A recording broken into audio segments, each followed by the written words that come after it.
My name is Lena. My sister, Sarah, thought exposing my sexuality to our conservative family would ruin me. She thought it would strip me of my inheritance, cast me out into the cold, and leave me broken and alone. She had no idea that in her hateful, pious act, she handed me the perfect weapon. This is how I used her own church, the very institution she used to condemn me, to make her pay a price far greater than money. This is the story of how I built her a beautiful, inescapable cage made of her own pride. The air in my parents' living room was thick with the scent of lemon polish, old books, and a suffocating, righteous judgment. It was the smell of my childhood, a scent I had once found comforting. Now, it was the smell of my own execution. They had called it a family meeting, but it was an intervention, an inquisition. I was the heretic, and my sister, Sarah, was the Grand Inquisitor. She stood before the unlit fireplace, her hands clasped in front of her as if in prayer, her face a mask of sorrowful, sanctimonious piety. She had always been a performer. My parents, the silent jury, were seated on their floral sofa, their bodies rigid, their eyes fixed on the Persian rug at their feet. They wouldn't look at me. Their silence was a verdict in itself. I was seated in the wingback chair opposite them, the one my father always sat in. They had put me in the hot seat, the place of authority, a cruel, ironic twist of the knife. I felt small, cornered, a specimen under the harsh glare of their collective disapproval. Sarah had found out about my partner, Maria, a few weeks prior. I had been planning to tell my family myself, in my own time, on my own terms. But Sarah, in her infinite jealousy and moral superiority, had robbed me of that. She had snooped, she had pried, and now she was using my truth, my love, as a weapon against me. She began to speak, her voice dripping with a fake, syrupy sorrow that was far more venomous than any shout. "Mother, father," she began, her eyes shining with unshed crocodile tears. "It is with the heaviest of hearts that I must speak this truth. I have prayed on this. I have wept over this. But we cannot stand by while Lena walks a path of sin and darkness." She turned to me then, and the sorrow in her eyes was replaced by a flash of cold, triumphant fire. "She has chosen a lifestyle that is an abomination in the eyes of God and this family," she declared, her voice rising with a theatrical, zealous fervor. She was holding a small, leather-bound Bible in her hands, not as a source of comfort, but as a weapon, a bludgeon. "For the sake of our name, for the sake of our standing in the community, in the church, you have to cut her off. She needs to repent, or she needs to be gone." The words hung in the air, ugly and absolute. Cut her off. Gone. She was talking about me. Her sister. The sister she had grown up with, whose secrets she had kept, whose tears she had dried. She was demanding my erasure. I looked at my parents, my heart a frantic, trapped bird in my chest. I pleaded with my eyes for them to say something, to defend me, to show some flicker of the unconditional love they had always professed to have for me. But they just looked away. My mother's hand went to her mouth, a gesture of quiet, helpless horror. My father's jaw was clenched, his face a mask of stony, unreadable shame. Their silence was a betrayal far deeper, far more painful than Sarah's loud, vicious condemnation. In their silence, they were siding with her. In their silence, they were casting me out. My own sister, the one I grew up with, stood there demanding my family erase me. And my parents, they just looked away. I don't remember the drive back to my apartment. I remember the feeling of the world tilting on its axis, of the familiar streets of my city looking alien and hostile. I remember the cold, dead weight in my chest, the feeling of being utterly, completely alone. I sat on the floor of my dark living room for hours, the city lights a cold, indifferent comfort outside my window. The tears came then, hot, silent tears of a grief so profound it felt like a physical wound. I cried for the loss of my family, for the death of the love I thought was unconditional. I cried for the little girl who had believed her sister was her best friend. And then, my phone buzzed, a text message from Sarah. I picked it up, my hands shaking. The message was short, a final, pious twist of the knife. I'm praying for your soul. And just like that, the tears stopped. It was as if a switch had been flipped. The profound, bottomless grief was suddenly, miraculously incinerated in a blast of pure, white-hot rage. The smugness of it, the breathtaking, sanctimonious cruelty. She wasn't praying for my soul. She was celebrating her victory. She thought she had broken me. She thought she had won. That's when the victim in me died. That's when the strategist, the woman I had become in my professional life, the cool, calculating tech entrepreneur who had built a successful company from scratch woke up. The pain didn't disappear, but it crystallized. It transformed from a debilitating grief into a cold, hard, diamond-sharp resolve. She wanted to ruin my life over money and reputation, over her twisted interpretation of God's will and her desperate need to be the perfect, pious daughter in our parents' eyes. Fine, let's play. But we wouldn't be playing by her rules. We would be playing by mine, and in my world I never lose. My revenge began that night. It was not a plan born of hot, impulsive anger. It was a cold, calculated, and meticulously researched business strategy. The target was not my family's inheritance. I had already written that off. My own success in the tech world had made me independently wealthy, a fact I had deliberately kept quiet from my family to avoid their judgment and jealousy. My secret wealth was now my secret weapon. No, the target was not their money. The target was Sarah's most prized possession, her reputation. Sarah's weakness wasn't her faith. Her faith was a convenient costume she wore. Her true weakness, her Achilles heel, was her pride. Her entire identity, her entire sense of self-worth, was tied to being the perfect, generous, unimpeachable pillar of her conservative, upscale church, the Grace Chapel Community Church. Her social standing, her friendships, her very place in the world were all built upon the foundation of her public piety. And I decided, in the cold, quiet hours of that first night, that I was going to make her the single greatest philanthropist in the history of that church, whether she could afford it or not. My home office, usually a space of coding and market analysis, became my war room. I leveraged my skills not to build a company, but to dismantle a life. I did a deep dive into the Grace Chapel Community Church. I read every newsletter, every bulletin, every financial report I could find on their website. I was looking for a vulnerability, a point of leverage. And then I found it. It was beautiful. It was perfect. The church had just launched its largest, most ambitious fundraising campaign in its 50-year history. They were calling it the Sanctuary Revival Fund. They were planning a massive renovation of the main chapel, a new wing for their youth center, a state-of-the-art sound system. It was a project born of vanity, a way for the wealthy congregation to display their piety through their pocketbooks. The fundraising goal was a staggering $1 million. The campaign was being chaired by a committee of the church's most prominent members, and at the very top of that list, her name shining like a beacon of opportunity, was Sarah Thompson, my dear, pious sister.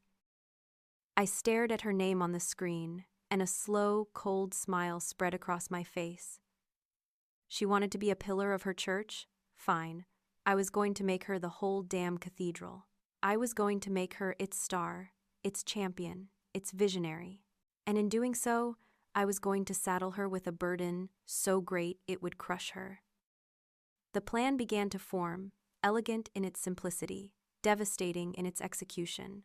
I needed to make a donation, a very large, very public, and very problematic donation, and I needed to make it in her name. I drafted an anonymous email. I used a secure, encrypted service, routing it through a series of servers that would make it untraceable. The email was addressed to the head pastor of the church, a man named Pastor Jenkins, whose photo and contact information were readily available on the church website. The email was a work of art, if I did say so myself. I posed as a humble, anonymous admirer from another state, someone who had been deeply moved by the church's online sermons and their commitment to community. I wrote about my belief in the Sanctuary Revival Fund and its importance. And then I laid the trap. I wrote that I had been particularly inspired by the passion and dedication of one of the committee members, a woman named Sarah Thompson. I wrote that her tireless work and her profound faith had moved me to make a significant contribution. I wrote, prepared to make a matching pledge. I would match every dollar the congregation raised, up to a total of $100,000. But there was one condition. A simple, non-negotiable condition. My donation was to remain completely anonymous. The pledge, however, was not to be anonymous. It was to be publicly announced and championed not by the church, but by the woman who had so deeply inspired it. The pledge was to be known as the Sarah Thompson Matching Challenge. I hit send. The email disappeared into the digital ether, a poison dart flying towards the heart of my sister's perfectly curated world. All I had to do now was wait for the poison to do its work. The week after I sent that email was a masterclass in patience. I went about my life, managing my company, meeting with my real friends, living my authentic life with Maria, all while a part of my mind was a quiet, cold, calculating machine, waiting for the first tremor, the first sign that my poison dart had found its mark. I monitored the church's website daily. I read every new bulletin. I was a hunter who had set a perfect, beautiful trap, and now all I had to do was wait for the satisfying snap. It came on a Sunday morning. The church, like most modern places of worship, live-streamed its services. I sat on the sofa in my sun-drenched apartment, a cup of coffee in my hand, and I watched my sister's church service on my laptop. Pastor Jenkins, a man with a booming voice and the practiced, folksy charm of a seasoned salesman, was delivering his sermon. Then, as he was wrapping up, he paused, a look of profound, holy excitement on his face. "And now, my friends," he boomed, his voice echoing in the cavernous sanctuary, "I have some truly blessed news to share. A miracle for our Sanctuary Revival Fund." I leaned closer to the screen, my heart beginning to beat a little faster. "As you know," he continued, "our own dear Sarah Thompson has been leading the charge on this most important of projects. Her faith and her tireless dedication are an inspiration to us all." He beamed out at the congregation, and it seems her inspiration has reached far beyond the walls of our own community. This past week, I received a message, an email from a humble, anonymous benefactor, someone who wishes to remain unseen, but whose heart has been touched by God's work here at Grace Chapel. I saw my sister in the front pew. She was sitting next to her husband, her back ramrod straight, her face a mask of pious humility, but I could see the flicker of pride, of intense curiosity in her eyes. "This benefactor," the pastor's voice swelled with emotion, "has been so moved by the dedication of one of our flock, so inspired by the light of her faith, that they have made a pledge. A monumental pledge." He paused for dramatic effect. "This generous, anonymous soul has pledged to match every single dollar we raise for the Sanctuary Revival Fund, up to a total of $100,000. A collective gasp went through the congregation, a wave of excited murmuring. $100,000. It was a staggering sum, even for this wealthy community. "But," the pastor said, holding up a hand to quiet the crowd, "this gift comes with a condition, a beautiful, humble condition. The benefactor wishes for no credit. Instead, they have insisted that this challenge be championed by the very person whose faith inspired it. They have asked that this be known, from this day forward, as the Sarah Thompson Matching Challenge." The camera zoomed in on my sister's face, and the look on her face was worth every penny I was about to spend. It was a symphony of emotions. First, a flicker of confusion, then a wave of stunned, disbelieving shock, and finally, a slow, dawning, and utterly consuming tide of pure, unadulterated pride. Her eyes widened. A slow, beatific smile spread across her face. She looked like she had just been canonized. The congregation erupted in thunderous applause. They turned to her, their faces full of awe and admiration. Sarah Thompson, their Sarah, so humble, so pious, that her goodness had inspired a miracle. She rose to her feet, placing a hand on her heart as if overwhelmed by the honor, and gave a small, tearful, and utterly fraudulent bow of her head. She had taken the bait. Not just taken it. She had swallowed it whole. She was so blinded by her own ego, so convinced of her own righteousness, that the possibility that this was anything other than a divine reward for her own greatness never even entered her mind. She didn't question it. She didn't hesitate. She simply accepted the glory. It was her due. I closed my laptop, a slow, cold smile of my own spreading across my face. The trap had been sprung, and the animal was now proudly, preeningly, wearing it like a crown. The Sarah Thompson Matching Challenge became the centerpiece of the church's entire existence. My sister's face was everywhere. Her smiling, pious portrait was on the front page of the church's weekly newsletter under a glowing headline, "Our Sister of Service. Sarah Thompson's faith inspires miraculous gift." There were banners in the church lobby with her name on them, thermometers tracking the progress towards the $100,000 goal. The church's website was plastered with her image, a veritable shrine to her supposed humility and influence. She, of course, leaned into it with the skill of a seasoned performer. She gave tearful testimonies during services about the power of faith and the mysterious ways of God's grace.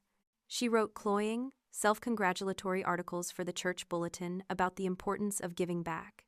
She became a local celebrity, the patron saint of the Sanctuary Revival Fund. And with that celebrity came a terrible, beautiful, and inescapable burden.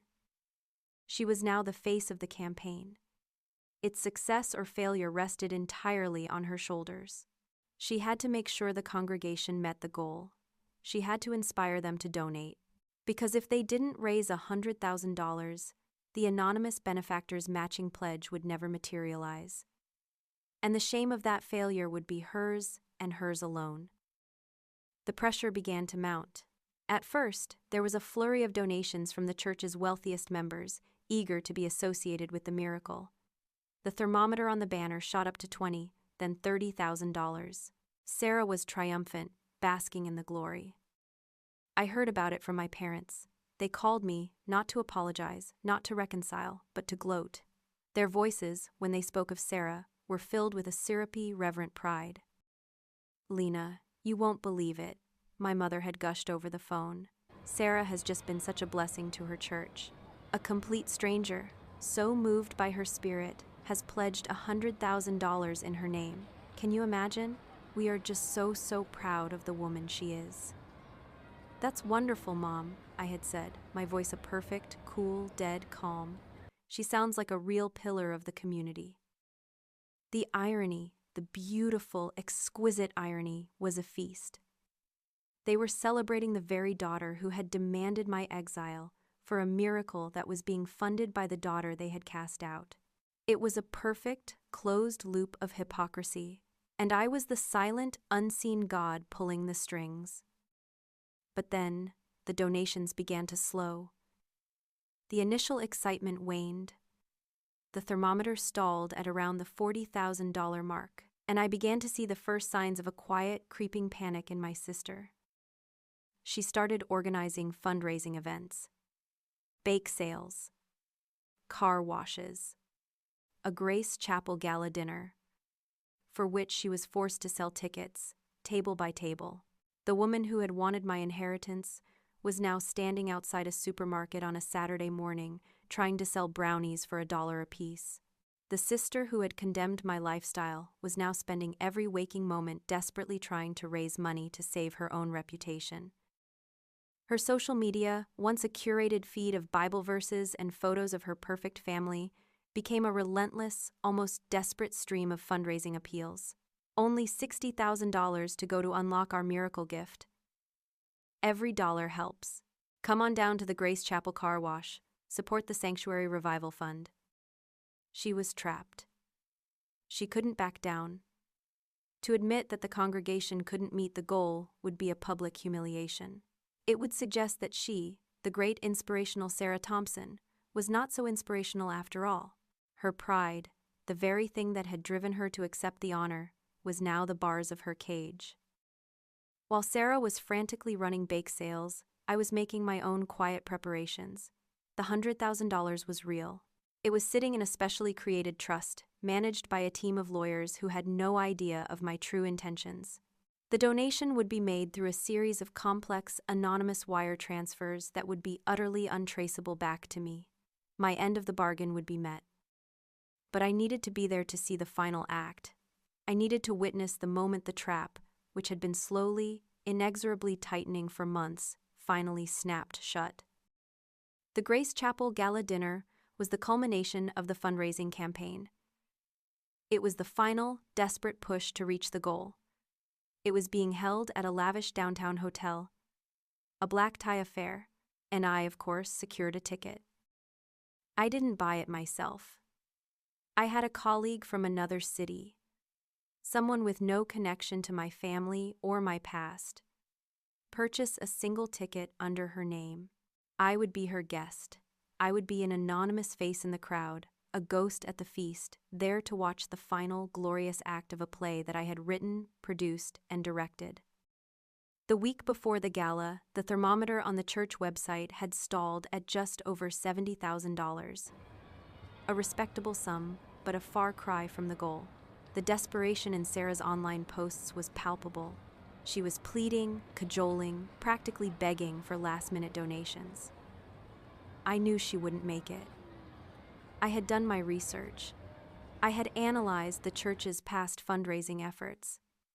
The goal was deliberately, strategically, set just out of reach.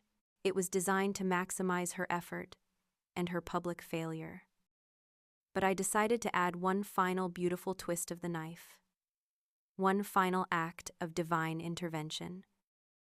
2 days before the gala, I made another anonymous, untraceable donation through the church's website. Not a large one, just enough to push the total over the edge. A donation of $30,000. The next day, the church's website exploded with the news. A last-minute, anonymous miracle had pushed the Sarah Thompson Matching Challenge over its goal. The full $100,000 had been raised. Sarah was ecstatic. Her relief was a tidal wave on her social media. "Praise be," she wrote. "Our prayers have been answered. The generosity of this community is a testament to God's grace. I am humbled and overjoyed to announce that we have met our goal. The Sanctuary Revival Fund is a success." She thought she had won. She thought she had been saved by a miracle. She had no idea that the miracle had just sealed her doom, because now the congregation had fulfilled their end of the bargain, and the ball was in her court. Or rather, in the court of the anonymous benefactor she was championing. The stage was set, the audience was assembled, and the star of the show, my dear, pious, and utterly trapped sister, was about to give the performance of her life. The Grace Chapel Gala Dinner was a monument to my sister's ego. The ballroom of the downtown hotel was draped in white and gold, glittering under the light of a dozen crystal chandeliers. The air was thick with the scent of expensive perfume, lilies, and the self-congratulatory buzz of the wealthy at play. I moved through the crowd, a ghost in a simple, elegant black dress, my face anonymous, my purpose known only to me. I was the architect of this entire affair, and no one even knew I was in the room. I found my seat at a table in the back, sponsored by the out-of-state company my colleague worked for. From my vantage point, I had a perfect view of the stage and, more importantly, a perfect view of the head table, where my sister Sarah was holding court. She was radiant. She was wearing a shimmering gold dress, a queen in her element. She moved from table to table, accepting congratulations, her laughter bright and tinkling, her hand placed graciously on the arms of the church's wealthiest patrons. She was the star of the show, the hero of the hour. She had done it. She had met the challenge. She had saved the day. Her relief and her pride were a palpable aura around her, so thick and so smug it was almost nauseating. She thought the hard part was over. She had no idea that her real trial, her real test of faith, was just about to begin. I sipped my wine, a slow, patient predator, and I watched her. I watched her bask in the glory, soak in the adoration. I watched her accept the fawning praise of our parents, who looked at her as if she were a living saint. The irony was a delicious private feast. They were all celebrating a victory that I had manufactured, a success that was, in reality, the final, beautiful, closing mechanism of a trap she had walked into months ago. The dinner was endless, a series of dry chicken breasts and even drier speeches. Finally, after the dessert plates were cleared, the moment I had been waiting for arrived. Pastor Jenkins, his face flushed with excitement, strode to the podium on the brightly lit stage. "My dear friends, my beloved Grace Chapel family," he boomed, his voice echoing through the grand ballroom. "What a night, what a glorious, blessed night." A wave of enthusiastic applause swept through the room. "Tonight," he continued, his voice swelling with emotion, "we celebrate a miracle, a testament to the power of faith, of community, and of the inspirational leadership of one of our own." He beamed, his gaze landing on my sister at the head table. "Thanks to the tireless efforts of our campaign chair, the woman who inspired this incredible movement of generosity, our own Sarah Thompson, we have met our goal. The congregation of Grace Chapel has raised $100,000 for the Sanctuary Revival Fund." The room erupted. The applause was deafening. People were on their feet, turning to Sarah's table, their faces alight with admiration. Sarah herself was the picture of humble, tearful grace. She stood up, placed a hand on her heart, and gave a small, modest wave to her adoring public. She was soaking it in, every last drop of their praise. "But wait!" the pastor shouted over the applause, his hands raised for silence. "There's more, because as you all know, this was a matching challenge. Our incredible community has done its part. And now, we honor the pledge of the anonymous benefactor who was so moved by Sarah's spirit." I leaned forward in my chair, my wine glass forgotten. This was it, the moment of impact. The pastor's face was shining with a pure, holy excitement.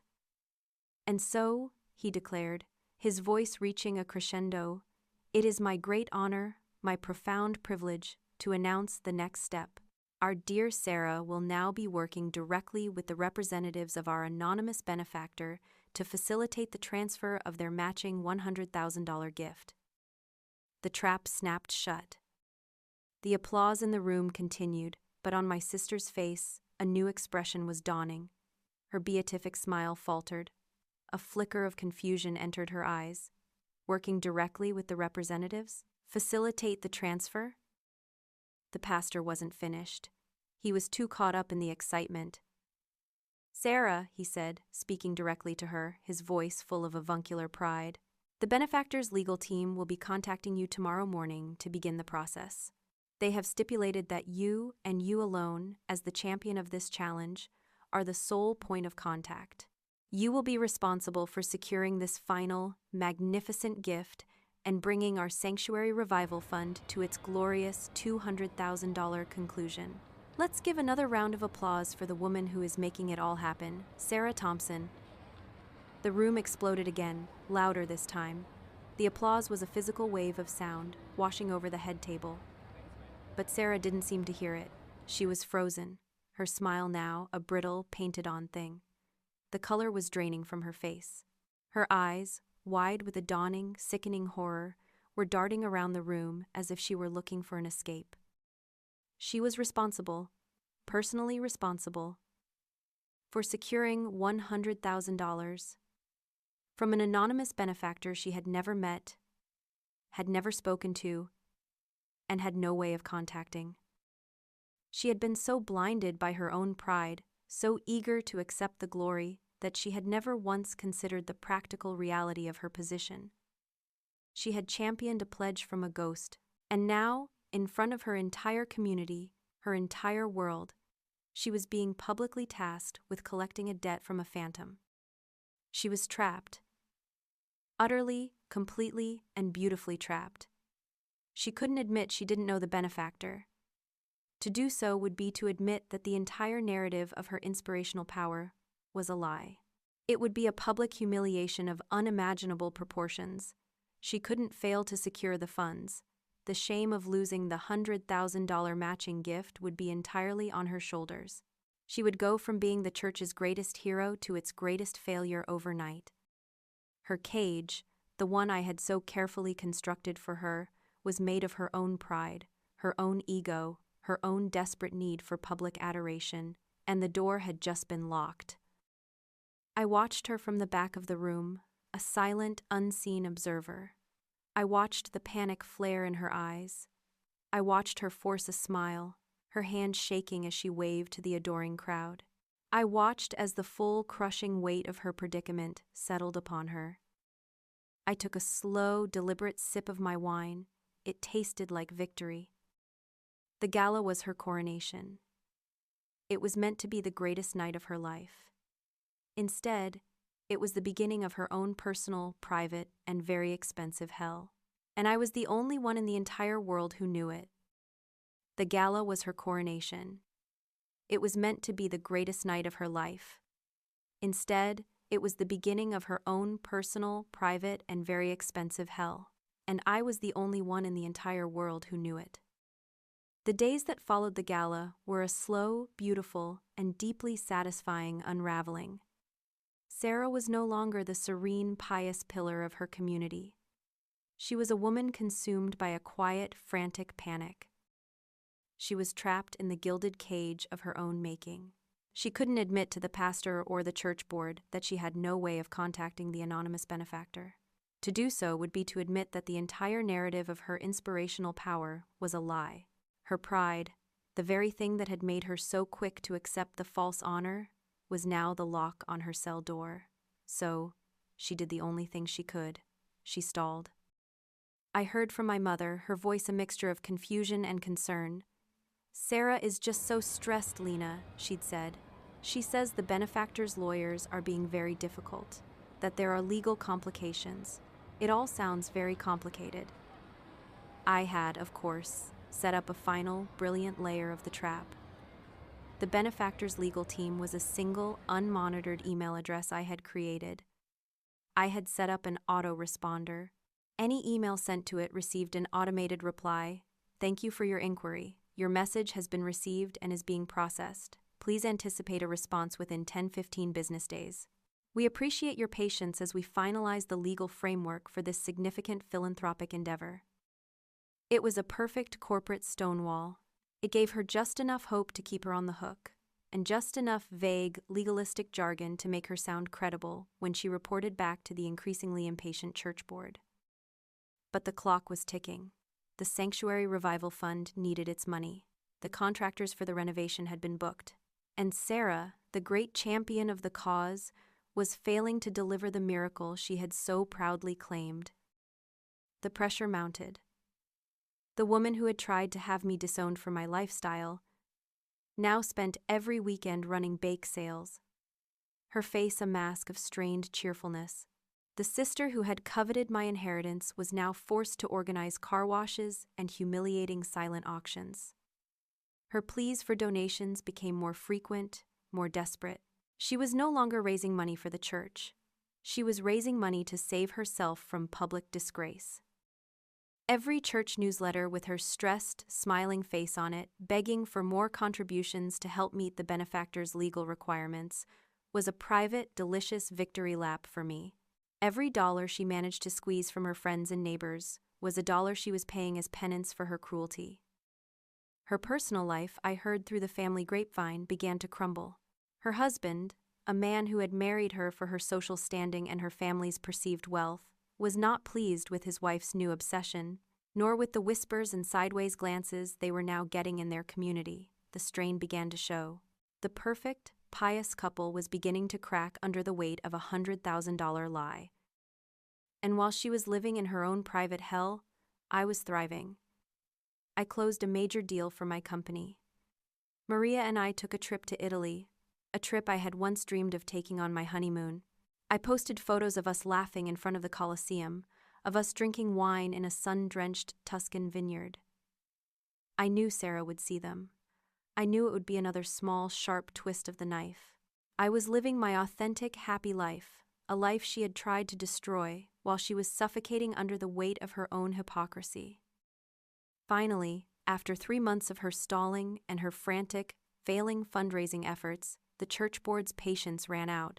They called a formal meeting. They demanded answers. They wanted to know why the Sarah Thompson Matching Challenge had failed to produce its matching funds. Trapped, with no other options, she did the only thing she could. She paid it herself. She and her husband were forced to liquidate a significant portion of their own assets. They sold their second car. They took out a second mortgage on their house. They drained their investment accounts. It wasn't the family inheritance she had hoped to deny me. It was her own money, her own future, her own security. The day the $100,000 donation was made to the church, not from a mysterious benefactor, but from the personal bank account of Sarah and her husband, was the day my revenge was complete. She had to frame it, of course, as a final, stunning act of her own generosity. She told the church that the benefactor, in a fit of pique over the legal delays, had withdrawn their offer, but that she, Sarah Thompson, in her unwavering commitment to the church, would not let the dream die. She would honor the pledge herself. She was hailed as a hero, a saint, but I knew the truth, and so did she. She was a fraud who had been forced to pay for her own lie. Every time she walked into that newly renovated sanctuary, she wouldn't see a testament to God's grace. She would see a monument to her own humiliation, a beautiful, inescapable cage built with her own money, a cage whose key was held by the sister she had tried to erase. She tried to use her world, the world of judgment and piety and reputation, to destroy mine. So I used the rules of her world, the language she understood, to build her that beautiful, inescapable cage, a cage made of her own pride. Don't ever let someone else's judgment define your worth. Don't ever let their narrow-minded beliefs dictate the terms of your life. Sometimes the best response to an act of war isn't to walk away and heal. Sometimes the most profound act of healing is to fight back on your own terms, to rewrite the ending of the story they tried to force upon you.